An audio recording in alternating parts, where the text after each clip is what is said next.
Chapter 6. Just the Beginning. A loud gasp filled the porch. "There he is," she whispered. Max quietly stared up from his baby carrier at the lady whose hair was almost bigger than him. Peggy Lazan leaned forward, waving her chubby hand at Max.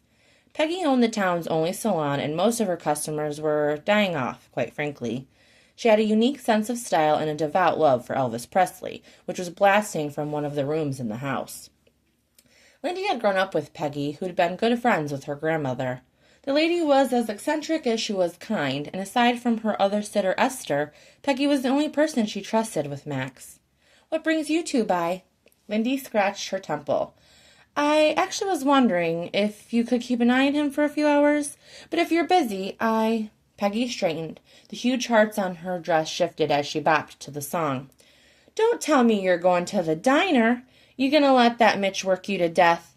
Let Jeff come out of that kitchen and serve some of that hash he slings." Lindy chuckled. "No, it's not for work. I was just taking a little me time." Peggy's mouth ticked up.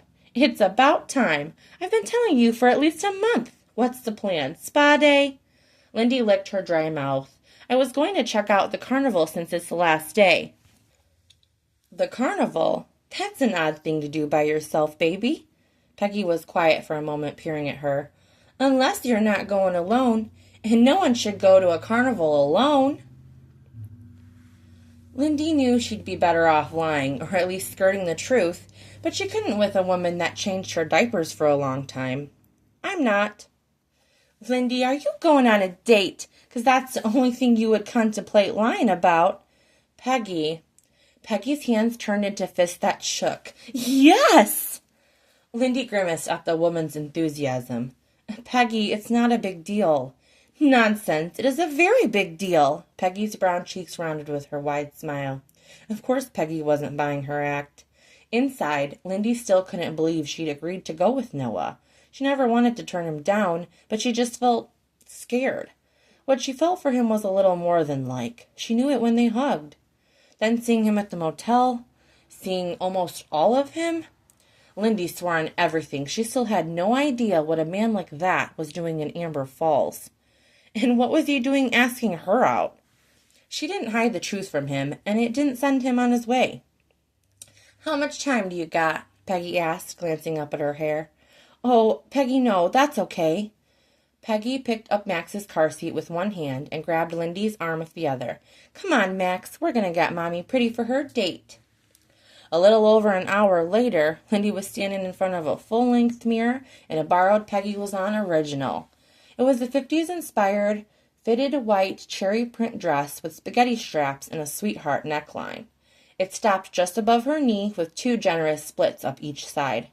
Her hair was straightened, parted down the middle with heavy waves curling the sides of her face and the ends.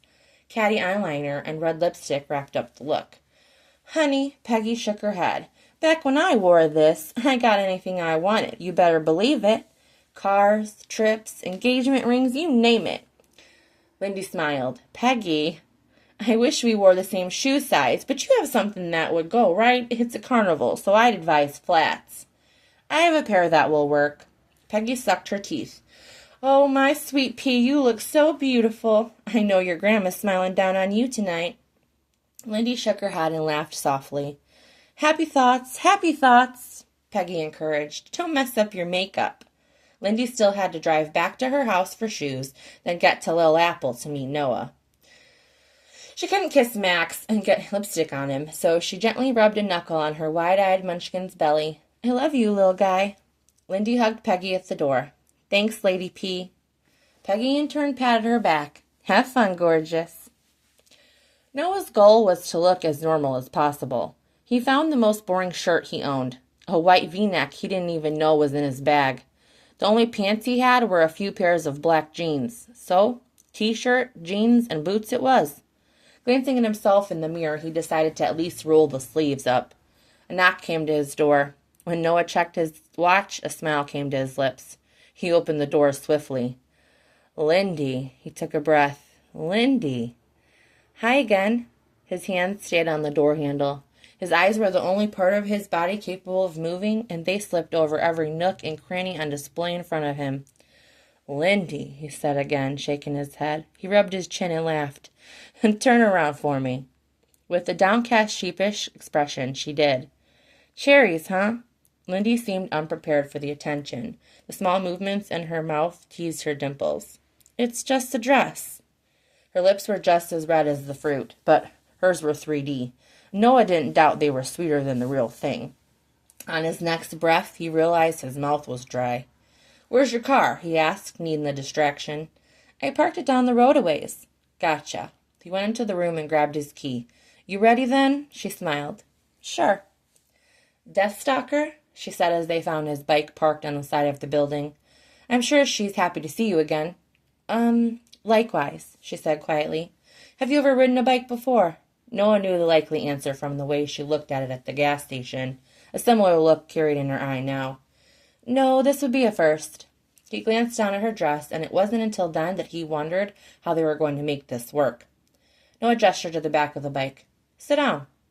Lindy did, and when she tried to push back, the bike shifted balance. Noah reached for her flailing hands, grabbing them. The bike wasn't in danger of tipping over, but he wasn't so sure about her. I'm going to turn you, he said, looking down at her, and you're going to have to open your legs so I can sit.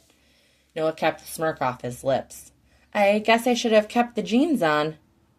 We'll make it work. The sight of the toned bare legs that would be on either side of him soon greeted his hungry eyes. He grabbed the plain black helmet from behind her. This is for you. Noah assisted her with putting it on. I'm trying to watch your hair, he said as her eyes popped through the open visor. It's pretty. He couldn't resist dragging his finger up her exposed neck, stopping right where her chin hit the helmet. He'd touched her before, their handshake, the hug, but this was different. It was done on instinct, but it was also a test. Lindy didn't pull away, and her lids cast halfway over her eyes at the touch. She didn't say anything, but it was enough of a response for him to know that she wanted more. Her skin was soft like a feather, and the heat still warmed the pad of his finger. Scorpio pointed out that his room was a few yards away, and he could easily pick her up off the bike, take her there, and show her a far better ride than anything at the carnival. But Noah wasn't going to pay that part of himself any attention. For now. He cleared his throat. Baby girl, I'm not that skinny. You're going to have to hike your dress up for me to fit. Noah kept his face completely straight. Nothing wrong with some foreshadowing while staying a gentleman. Lindy reached down and pulled the dress up higher, exposing more of her thighs. Is this enough? No. Noah licked his lip. Let's find out. Careful of her, he lifted his booted leg over the back and sat back. Instantly, the sides of her thighs pressed close against his hips. The little tremor in her muscles brought a smile to his mouth, and he leaned back a little further. You feel comfortable? He asked. The seat is okay. I don't... There's anything to hold on to, though. Yeah, there is, he answered, looking back. Me. A heavy excitement filled him that he hadn't felt in a while. You need to get your legs up. Noah reached behind and positioned her leg, running his hand under her bare knee to make sure her foot found the pedal. He did the same with the other leg, lingering a bit on the underside of her thigh. It drew to a halt before he explored any further.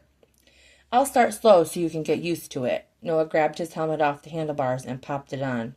Once the engine started, he felt her tense behind him and her hands wrapped around his torso. Do you drive fast? She asked over the engine. Noah raised his brow before snapping the visor closed. Don't worry, baby girl. I'll get you home safe.